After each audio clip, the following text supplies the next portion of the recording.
What up, guys? So today I'm going to be explaining to you a scary game from Mexico. And the game is called the Red Book game.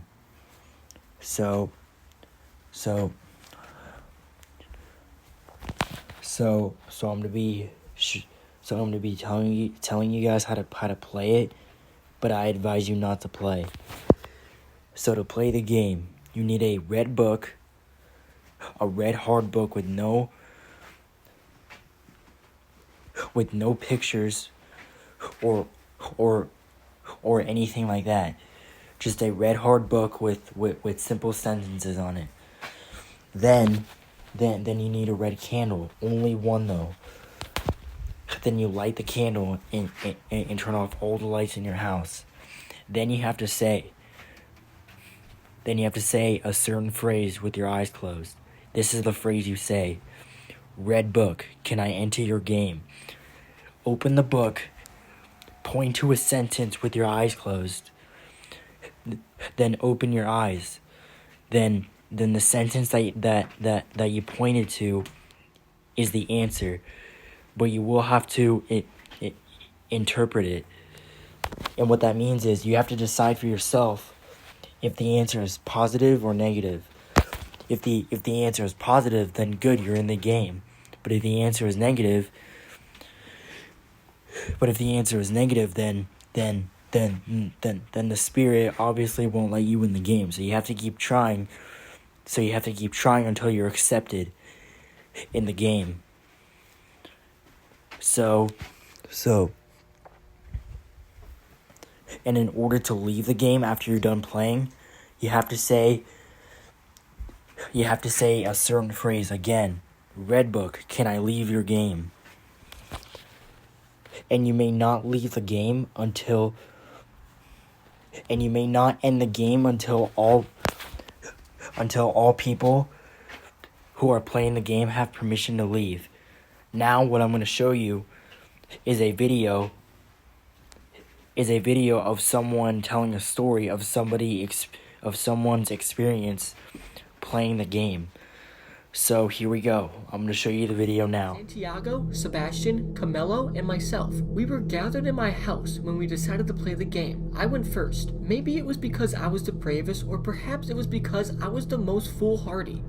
Who knows? The point is that I was the first to pick up the book, close my eyes, and say, "Red book, can I enter your game?" I opened a page at random and put my finger on it. The answer was something completely devoid of meaning. So I gave the book to Santiago, who repeated my actions. He placed his finger on a blank page, so he handed the book to Camilo. We continued for several turns without obtaining a proper answer, until finally something happened. It was Camilo's turn, so he said, "Red book, can I enter your game?" The sentence he pointed to was, "I will grant you an opportunity." Finally, one of us had managed to enter the game. Camilo had got a positive response, so it was my turn. I closed my eyes and concentrated as much as I could. "Red book, can I enter your game?" I asked. The answer I got left me baffled. One who preserves will reach his goal. Of course, I interpreted this as being a positive response. I wanted to enter the game because I was dying to ask a question, but I would have to wait my turn. I passed the book to Santiago, but he did not get a proper response to his question. Camilo then got the book. He thought for a while and finally asked, "Red book, is there any ghost in this house?" He opened the book and he got his answer.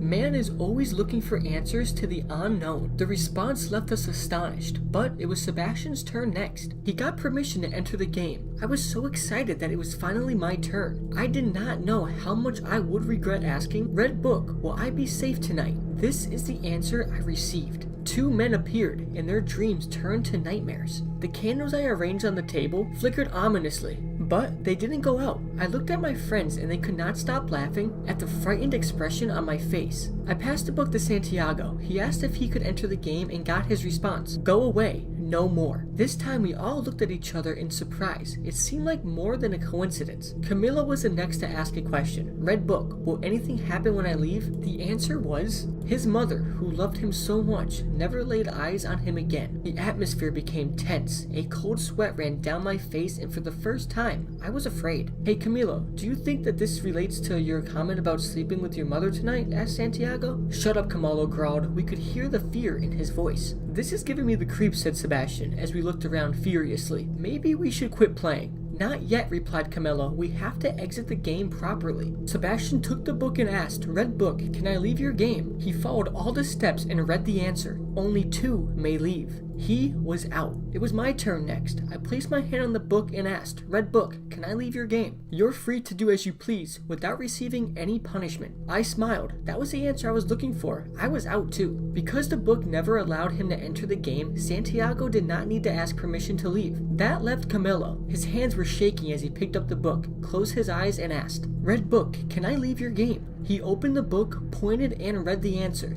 For eternity. Camillo's eyes grew wide. He repeated the question again, his voice trembling with fear. The response was, From the darkness it comes, stalking relentlessly. Sebastian and I laughed nervously. It wasn't funny. We were just trying to hide our fear. Camillo glared at us angrily. We stayed silent. He closed his eyes, took a deep breath, and anxiously asked if he could leave the game. This is the answer he received. Nothing can save you now. Suddenly, the candles flickered and went out. We were plunged into darkness. Terrified, we all scrambled to our feet, ran out of the door, and left the house. Camillo did not stop when he got outside. He just kept running. We yelled at him to stop, but he didn't seem to hear us. I asked Sebastian and James to follow him and make sure he was okay. I was so spooked that I had to wait for my mother to arrive before I could go back into the house. That evening, I received a call from Santiago. He told me Camillo was missing. He had never made it home. Somewhere along the way, he disappeared. We tried to call him, but his mobile phone was turned off. We never saw Camilo again. The police were notified and a big search was organized, but no trace of him was ever found. To this day, nobody knows what happened to him. He just completely vanished. His parents are still searching for him, but at this point, most of us have given up hope. Every night before I fall asleep, one phrase keeps echoing in my head. 2 men came and their dreams turned to nightmares. So yeah, guys, so that's the end of the video. So what do you think of it?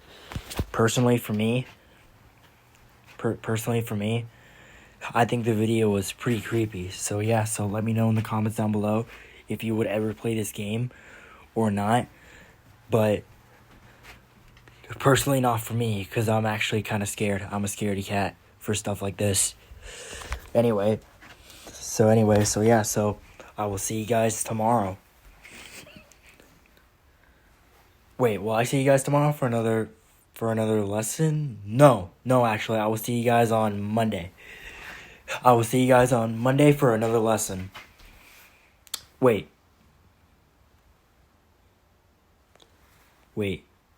Okay, yeah. It's sorry. Sorry, I got confused. I will see you guys tomorrow for another lesson, and I will see you guys Monday for another lesson. No Spanish lesson coming on Sunday. So anyways, I will see you guys tomorrow and Monday. Hasta pronto, which means see you soon. Hasta la vista, baby.